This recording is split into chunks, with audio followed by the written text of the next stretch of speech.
The great happiness. बुद्धं शरणं गच्छामि मनोपुपङ्गमाधम्मा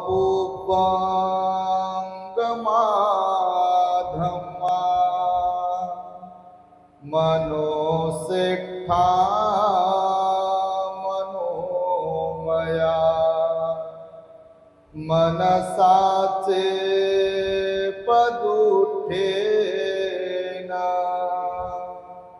भासती वा करोति वा ततो नං दुःखमनवेति चक्रं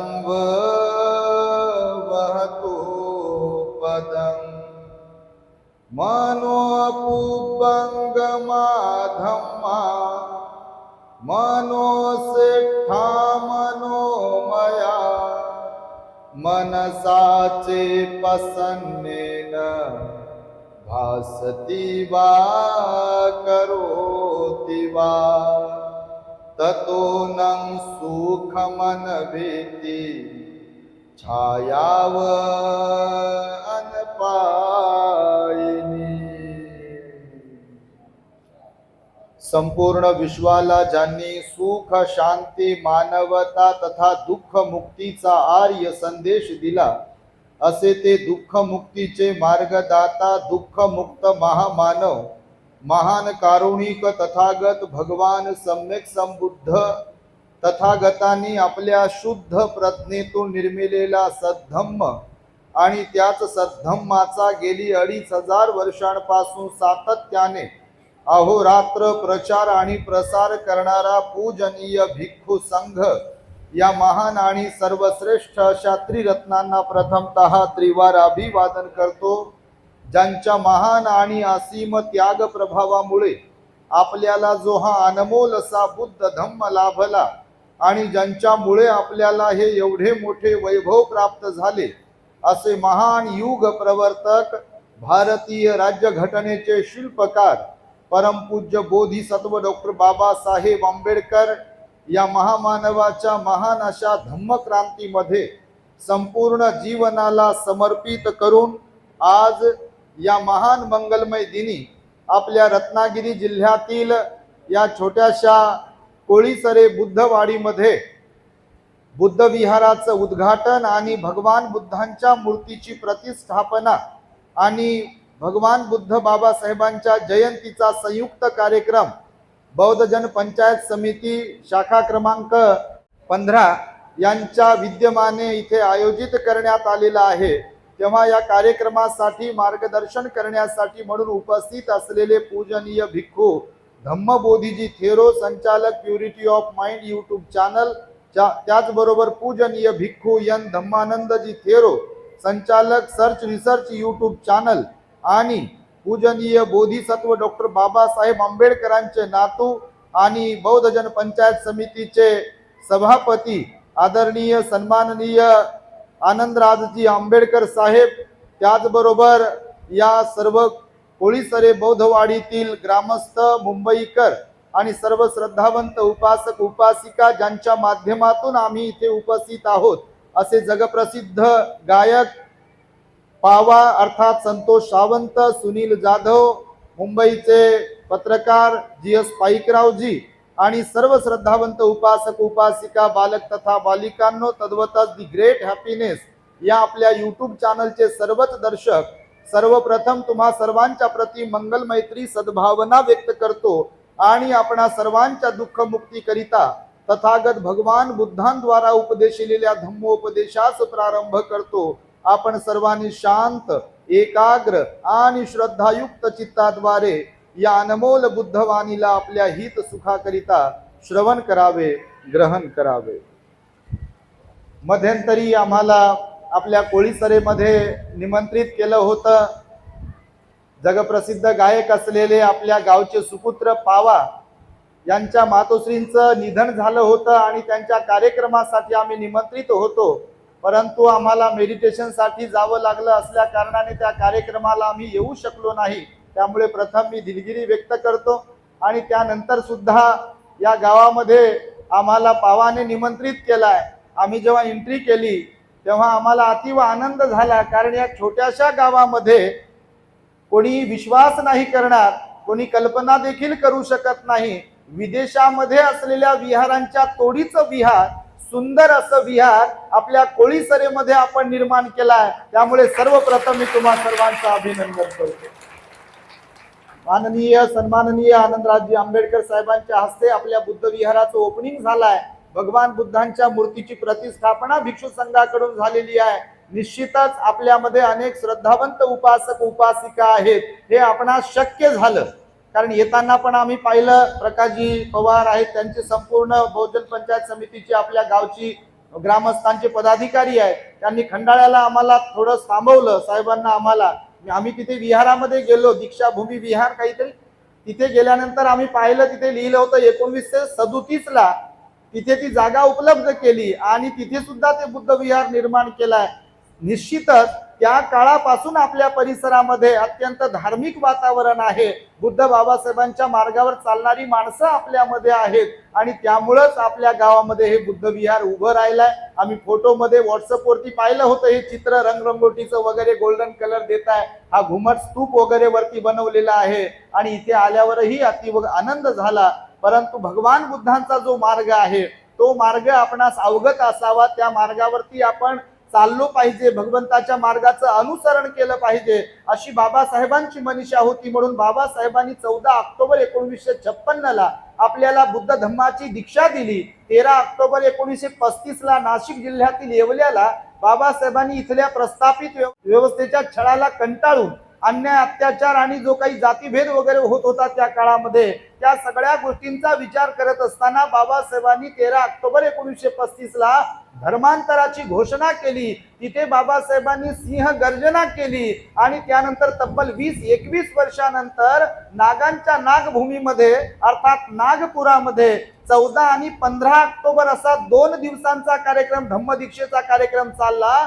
संपूर्ण महाराष्ट्रभरातून लाखो म्हणजे लक्षावधी अनुयायी 5-6 लाख लोक तिथे उपस्थित राहिले। बाबासाहेबांच्या हाकेला ओ दिला आपल्या लोकांनी आणि तिथे मोठं धर्मांतर झालं। बघा, येवल्यामध्ये बाबासाहेब गरजले आणि नागपुरात बाबासाहेब धो धो बरसले। ही क्रांती न भूतो न भविष्यती आपल्या बाबासाहेबांनी घडून आणली। बघा साहेब आता बोलले आनंदरावजी साहेब की त्या काळामध्ये एकही विहार नव्हतं आपल्या महाराष्ट्रामध्ये, काय भारतातही कुठे, परंतु बाबासाहेब आंबेडकरांच्या अनंत उपकार आपल्यावरती आहेत। ज्या समाजाला मंदिराच्या पायरीवरती चढू दिल्या जात नव्हतं, ज्या दस्तूरखुद बाबासाहेबांना त्याची अनुभूती आली होती, कारण बाबासाहेब पंढरपूर जवळ बावी नावाचं गाव आहे साहेब, आम्ही त्या गावी गेलो, तिथे आपले उपासक आहेत, त्यांनी आम्हाला निमंत्रण दिलं होतं। पंढरपूर जे आहे मोठं पंढरपूर जिथे यात्रा भरते, तेथून 25-30 किलोमीटर अंतरावरती बावी नावाचं गाव आहे, तिथे सुद्धा बाबासाहेबांना 5 एकर जमीन तेव्हा दान दिली होती। रमाई आपली माता रमाई तेव्हा गरोदर होत्या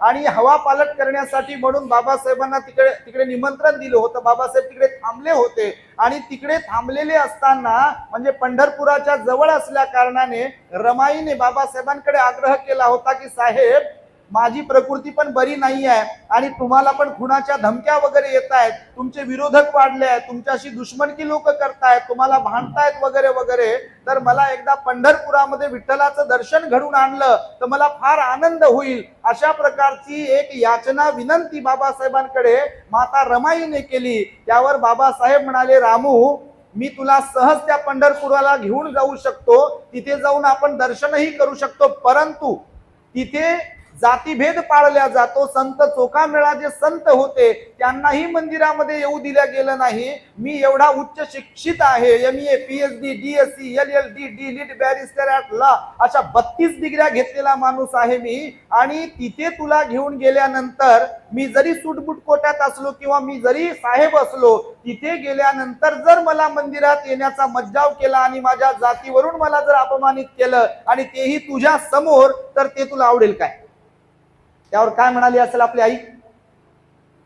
साहेब जर असं तिथे होणार असेल तर मला ते पंढरपूरही नको, तो पांडुरंगही नको आणि तो देवही नको। माझ्यासाठी तुम्हीच पांडुरंग आणि माझा देव तुम्हीच आहात। मला असला देव धर्म काही कामाचा नाही आहे, मला तो नको आहे। आणि त्या दिवशी मग रमाईला बाबासाहेबांनी वचन दिलं होतं, असं म्हटलेलं आहे की रामू जिथे जातीभेद पाळल्या जातो, जिथे स्पृश्य अस्पृश्यता पाळल्या जाते, अनटचेबिलिटी जिथे आहे, तिथे तुला मी घेऊन जाण्यापेक्षा तुझ्यासाठी मी एक असं नवं पंढरपूर भविष्यामध्ये निर्माण करणार आहे की जिथे कोणत्याही जाती धर्माचा माणूस जरी गेला, तो ब्राह्मण असेल, वैश्य असेल, क्षत्रिय असेल आणि शूद्र असेल, स्त्रिया असतील, पुरुष असतील किंवा गरीब श्रीमंत कोणीही असेल, कुठल्याही जाती धर्माचा असेल, तिथे जेव्हा जो कोणी जाईल तिथून समतेचं, स्वातंत्र्याचं, बंधुभावाचं आणि न्यायाचा संदेश घेऊन जाईल असं पंढरपूर तुझ्यासाठी मी निर्माण करेल, अशी तुला मी ग्वाही देतो, वचन देतो. आणि बाबासाहेबांनी आपल्या पत्नीला म्हणजे माता रमाईला वचन दिलं.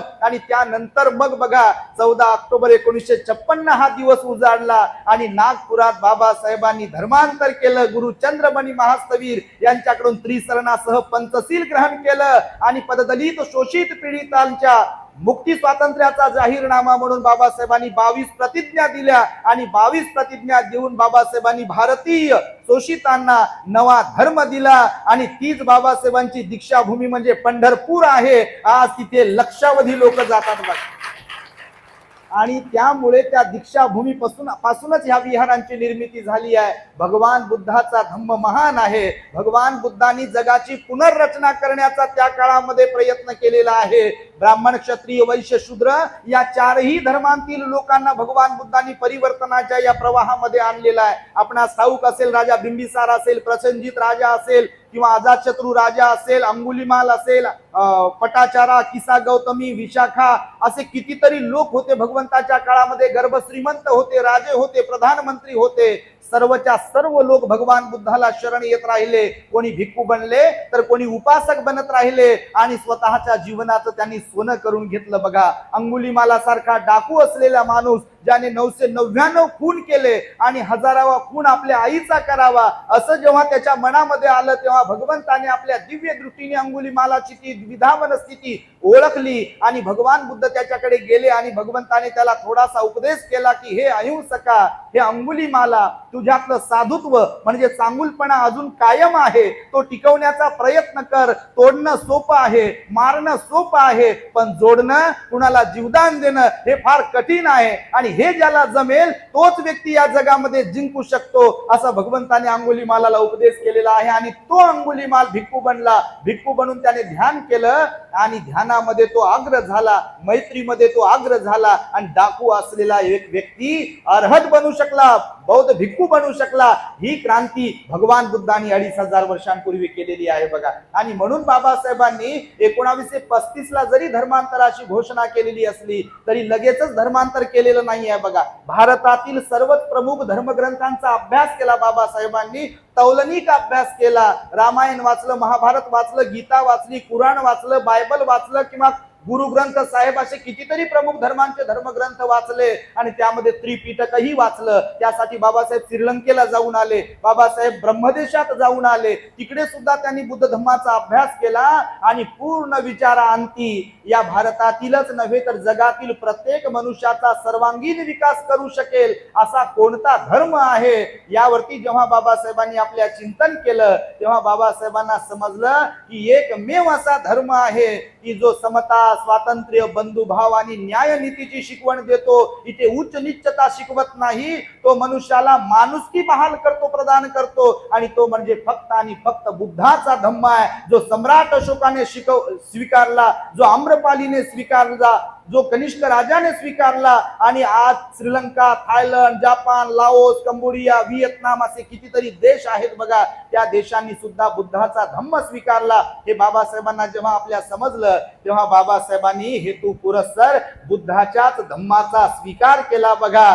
कारण बुद्धाचा धम्म हा महान आहे, सर्वश्रेष्ठ आहे. कारण यं किंची रतनं लोके विद्यति विविधा पुतु रतनं बुद्ध समं नक्ति रतनं धम्म समं नक्ति रतनं संघ समं नक्ति तस्मा सोथी भवन्तु मे किंवा तस्मा सोथी भवन्तु ते असं म्हटलेलं आहे. म्हणजे बुद्ध रत्न, धम्म रत्न आणि संघ रत्न हे 3 रत्न सर्वश्रेष्ठ रत्न आहेत, महान रत्न आहेत असं बौद्ध साहित्यात त्याचं वर्णन आलेलं आहे. भगवान बुद्धांनी माणसं जोडण्याचं काम केलेलं आहे आणि माणसं जोडण्याचाच उपदेश केलेला आहे. आणि त्यामुळे बघा धम्मपदातील गाथेमध्ये सुद्धा म्हटलेलं आहे, नाही वेरे न वेरानी समंती धकुदाचनं अविरेन च संमंती येस धम्मो सनंतनो वैर जिंकाव प्रेमान युद्धाने वाढते युद्ध शाक्य कोलिया संघर्षित वदले गौतम बुद्ध. ही बुद्धाची वाणी आहे बघा. म्हणजे युद्धापासून मनुष्याला शुद्धतेकडे घेऊन जाण्यासाठी भाग पाडणारी जी वाणी आहे ती बुद्धाची वाणी आहे. म्हणून आज संपूर्ण जग म्हणते बघा, जगाला युद्धाची नव्हे तर बुद्धाची गरज आहे. आणि जग में बुद्ध का नाम है, यही भारत की शान आहे. कारण भारतातलाच बुद्ध धम्म बघा आज संपूर्ण जगामध्ये गेला. आमचे मित्र पावा आता जर्मनीला जाऊन आले बघा. त्यांचं संबुद्ध अल्बम जो आहे तेव्हापासून आम्ही सोबत आहोत. दादर मध्ये त्यांच्या ऑफिसामध्ये अनेकदा आम्ही बसतो. अनेक सुक्त अनेक गाथा त्यांनी रेकॉर्ड केलेल्या आहेत. तुमचं मोठं अहोभाग्य आहे. हा हिरा तुमच्या कोळीसरेमध्ये जन्माला आला बघा. एकदा त्यांच्यासाठी टाळ्या वाजवा तुम्ही. कारण त्यांचे अनेक कार्यक्रम महाराष्ट्रातल्या अनेक जिल्ह्यांमध्ये आम्ही ठेवले. अनेक ठिकाणी त्यांचा आवाज जो आहे तो अत्यंत माधुर्यपूर्ण आहे बघा. आवाजामध्ये वेगळाच गोडवा आहे. कारण लहानपणी अनेक गायकांची गाणी वगैरे आम्ही ऐकली, पण पावाचा जेव्हा आवाज ऐकतो बघा तर तेव्हा मन एकदम स्तब्ध होतं बघा. म्हणजे प्युरिटी जी आहे, शांतता जी आहे, पीस जो आहे तो आपल्या मनामध्ये उत्पन्न होतो. कारण भगवान बुद्धांनी सांगितलं कुणाचे कर्म कसे तर कुणाचे कर्म कसे, कुणाच्या कर्मामुळे कुणाला प्राप्त काय झालंय तर कुणाच्या कर्मामुळे कुणाला काय प्राप्त झालंय. संबुद्ध अल्बम मधील सर्वच गाणी बघा अत्यंत प्रेरणादायी आणि अर्थपूर्ण अशी गाणी आहेत बघा. आणि त्यामुळे पवित्रता जीवन की बनाए रखना यही धम्म है, जनमानस हित में अंतर्मुख से जुड़ना यही धम्म आहे. भगवान बुद्धांनी मन मनाशी जुडले पाहिजे असा उपदेश केलेला आहे बघा. मनाची निर्मळता महत्वाची आहे. बाह्यरूपी आपण कसे आहोत, आपले नाक कान डोळे कसे आहेत, किंवा आपल्याकडे श्रीमंती आहे की नाही आहे हे गौण असते. मनाची निर्मळता ही फार महत्वाची असते असा भगवंताचा उपदेश आहे बघा. सब पापस अकरणं कुशलस उपसंपदा सचित्त परियोदपनं येतं बुद्धान शासनं. काय म्हणाले भगवान बुद्ध या धम्मपालन गाथेमध्ये? सब पापस अकरणं, कोणत्याही प्रकारचं पाप कर्म करू नका. पाप कर्म 3 अंगाने करतो आपण, एक वाणीने, मनाने आणि शरीराने. या 3ही अंगाने कोणतंही पाप कर्म करू नये असं भगवंताने या धम्मपदातल्या पहिल्या गाथेतल्या पहिल्या ओळीत सांगितलं. त्यानंतर कुशलस्य उपसंपदा. कुशलस्य उपसंपदा म्हणजे काय तर कुशल कर्म करा, काया वाचा मनाने पुण्य कर्म करा असा भगवंताचा उपदेश आहे. आणि त्यानंतर दुसऱ्या गाथेमध्ये भगवान बुद्ध म्हणाले ह्या दोन्ही गोष्टी आपल्याकडून घडल्या पाहिजे. यासाठी सचित्त परियोदपनं. सचित्त परियोदपनं. सचित्त म्हणजे आपलं चित्त, परियोदपनं म्हणजे परिशुद्ध निर्मळ. आपलं चित्त निर्मळ असायला पाहिजे. येतं बुद्धान शासनं म्हणजे हेच बुद्धाचं शासन आहे. म्हणजे आपलं मन निर्मळ ठेवणे हेच बुद्धाचं शासन आहे असा भगवंताचा उपदेश असल्या कारणाने बाबासाहेबांनी हा बुद्धाचा धम्म दिला. म्हणून बघा आपल्यामध्ये भगवान बुद्ध म्हणाल्या मनाच्या 4 अवस्था आपल्याला प्राप्त करता आल्या पाहिजे जीवनामध्ये. एक तर मैत्रीमय आपलं मन बनवता आलं पाहिजे. मैत्री युक्त मन बनवा म्हणाले भगवान बुद्ध. आपल्या समान सगळ्यांना समजा तुम्ही, सर्वांच्या प्रती मैत्री भावना करत राहा म्हणाले भगवान. कारण जग हे दुःखानं भरलेलं आहे बघा. फक्त दुःखाचा प्रकार आणि प्रमाण कमी जास्त आहे. इथे प्रत्येकाला दुःख आहे. वरवर करणी आपण बरे दिसतो, पण आतून जर विचारलं, थोड्या वेळानं डीपली विचारलं कोणाला की कसं काय चाललंय, बरं चाललंय काय, तर प्रारंभी लोक म्हणतात हो बरं चाललंय. आणि पुन्हा थोडं खोलवर गेलो की मग लोक दुःख सांगायला सुरुवात करतात, व्यक्त व्हायला सुरुवात होतात. कारण भगवान बुद्ध म्हणाले जग हे दुःखानं भरलेलं आहे. इथे प्रत्येक जण भवचक्रामध्ये येतो जातो आहे. आणि या भवचक्रातून मुक्ती करणे म्हणजे निर्वाणाची प्राप्ती करून घेणे आहे. आणि त्यासाठी आपलं मन हे मैत्रीयुक्त असावं. आपल्या मनामध्ये सर्वांच्या प्रती करुणा असावी म्हणाले भगवान बुद्ध. सर्वांच्या प्रती करुणेचा भाव असावा. आपल्या समान दुसऱ्यांना समजलं पाहिजे. आणि आपल्या चित्तामध्ये मुदित भाव असावा.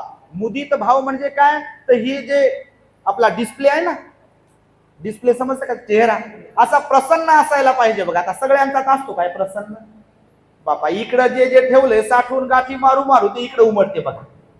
हे जे बदलते ना, भाव बदलतात. कशामुळे बदलतात? आम्ही नेहमी सांगतो आपल्या बॉडीला 5 CCTV कॅमेरे जे बसवलेले आहे बघा.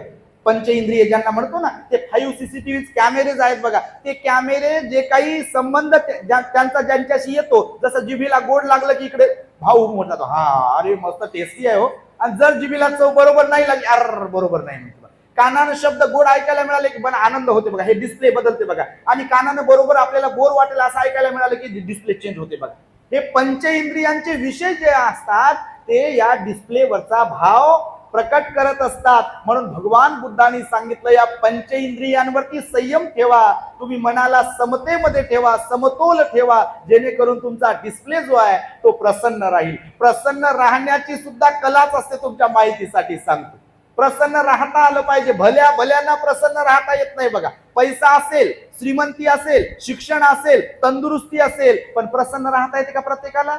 राहता येत नाही बघा. कारण त्यांच्यात राग, द्वेष, लोभ असा ठासून भरलाय. त्यांना बाह्य सौंदर्य किती चांगलं लाभू दे, त्यांच्या चेहऱ्यावर सापाचा भाव, कोणाच्या चेहऱ्यावर कशाचा भाव असतो बघा. आणि म्हणून भगवंताने सांगितलं मुदिता म्हणजे मुदित भाव आपल्या चेहऱ्यावरती असायला पाहिजे. आणि चौथी गोष्ट भगवान बुद्धाने सांगितली की उपेक्षा भाव ठेवून आपल्याला जीवन जगता आलं पाहिजे. उपेक्षा भाव म्हणजे काय? तर भगवान म्हणाले की जीवनामध्ये कधी सुख असते तर कधी दुःखही असते, कधी यश असते तर कधी अपयशही असते, कधी आपल्याला लाभही होतो तर कधी आपलं नुकसानही होते, आणि कधी आपली निंदा होते तर कधी आपली प्रशंसा देखील होते. हे 8 लोक धर्म भगवंताने शिकवले. पुठ्ठस्स लोक धम्मेही चित्तं यस्तं न कंपती असोकं विरजं खेमं येतं मंगल मुत्तमं, असं महामंगल सूत्रात भगवंताने शिकवलाय. आणि त्यामुळे आपण ह्या सगळ्या जीवनामध्ये धम्मधर झालो पाहिजे, धम्माचं आचरण करणाऱ्यांपैकी आपण असायला पाहिजे.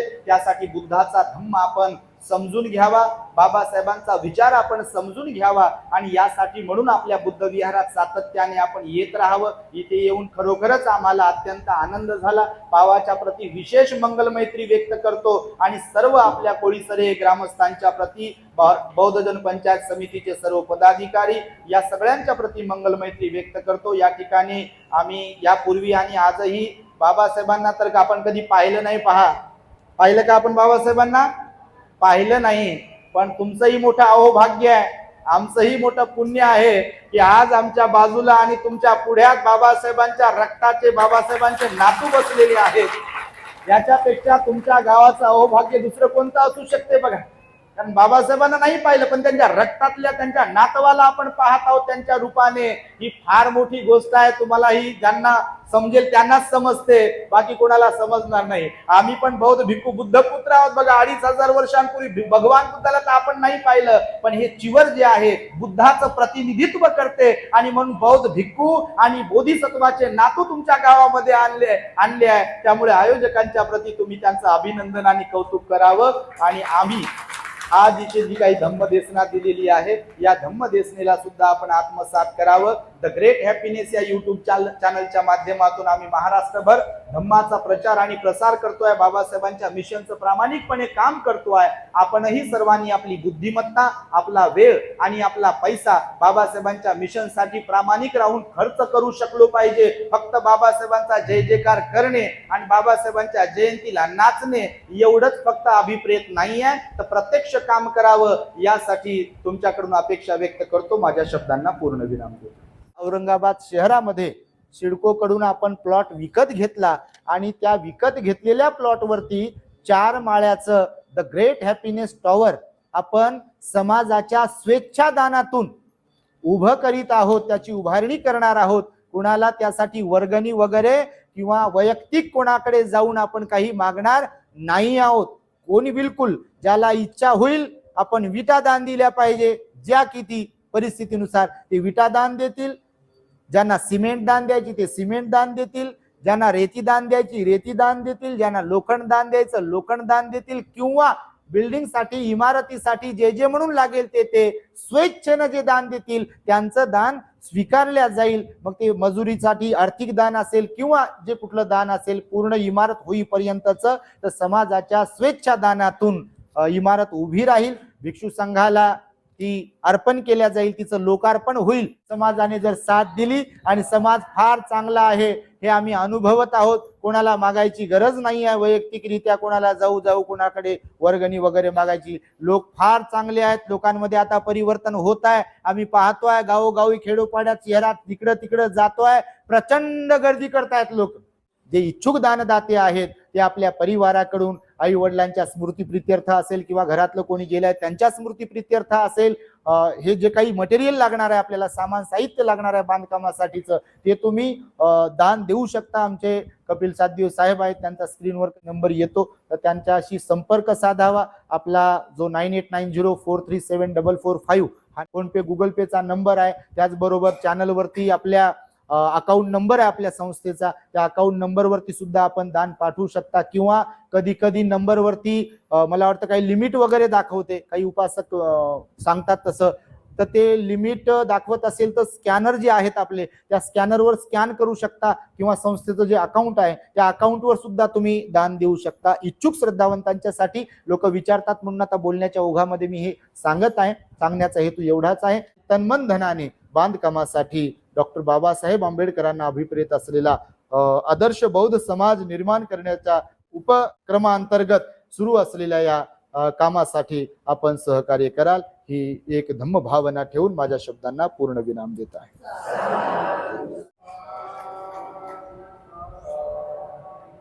भवतु सप्पमंगलं रक्षन्तु सप्पदेवता सप्पबुद्धानुभावेन सदा सोत्ती भवन्तु ते.